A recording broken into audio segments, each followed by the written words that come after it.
এই পথ যদি না শেষ হয় তবে কেমন হতো তুমি বলো তো।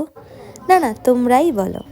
দেখতে দেখতে তো নতুন বছর চলে এলো, কিন্তু আমার এখনও 20-24 ডিসেম্বরের ভিডিও তোমাদের সামনে আনা হলো না।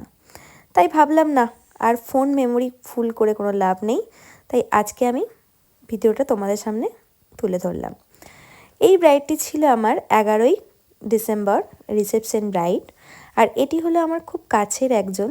দেখো কর্তামশাই কেমন দেখছে তার বউয়ের মেকআপটা, দেখছো? খুব ভালো লাগে না এগুলো? তা এটা হলো আমার ভাই, আর এটা হলো আমার ভাইয়ের বউ। আর দেখতে পাচ্ছ আমি কেমন সোয়েটার আর নাইটি পরে মেকআপ করছি। সোয়েটারটা তবে আমার নয়, আমার বরের। আর নাইটিটাও বিয়ে বাড়িতে গিয়ে কারোর কাছ থেকে নিয়ে নিয়েছি। তো যাই হোক, মেকআপটা বক বক করতে করতে দেখো অনেকটাই এগিয়ে গেল। আর তাড়াতাড়ি তো করতেই হবেই, কারণ তারপর যে আমাকে নিজেকেও রেডি হতে হবে, তাই না? কথা বলতে বলতে তো ভুলেই গেছি আমার নো পেমেন্ট অ্যাসিস্ট্যান্টদের কথা। এই যে এত সুন্দর আমাদের ব্লগটা দেখতে পাচ্ছ, এটা ভিডিও মানে ক্যামেরায় তুলে ধরেছেন আমার বোন। আর এত সুন্দর সুন্দর যে ভিডিও মানে মেকআপ করার পর ছবি ভিডিও এটা তুলে ধরেছে আমার ভাই। আর এত সুন্দর শাড়ি ড্র্যাপিং করা, চুল ক্রিম করা, সেটা টোটালি আমার মা করে দিয়েছে। তবে মা এটা মাঝে মধ্যেই করে থাকে। আর এই যে মাথার ফুল সব কিছু কাটিং করে দিয়েছে আমার ছোটো মাসি। তো সবাইকে নিয়ে মিলে মিশে কাজ করে দিয়েছে।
तो বিয়ে বাড়ি যেহেতু একটু উলু তো বানতে হয় না, একটু উলু হবে সব।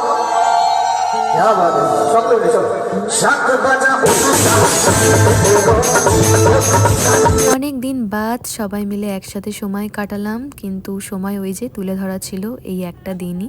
তাও ফার্স্ট ব্যাচে খেয়েই বেরিয়ে পড়তে হলো। আর ওই যে নাচের ক্লিপগুলো দেখলে মানে জাস্ট বেরোনোর মুহূর্তে ফার্স্ট ব্যাচে খেয়ে তার আগে একটু আর তার পরে একটু মানে সেভাবে টাইম দিতে পারলাম না, কি আর করা যাবে। তারই মধ্যে আমি আর কাকা বেরোনোর মুহূর্তে একটু তাও নাচাগানা করলাম। তো চলো আজকের মতো টাটা, আবার দেখা হবে অন্য একটা ভিডিও।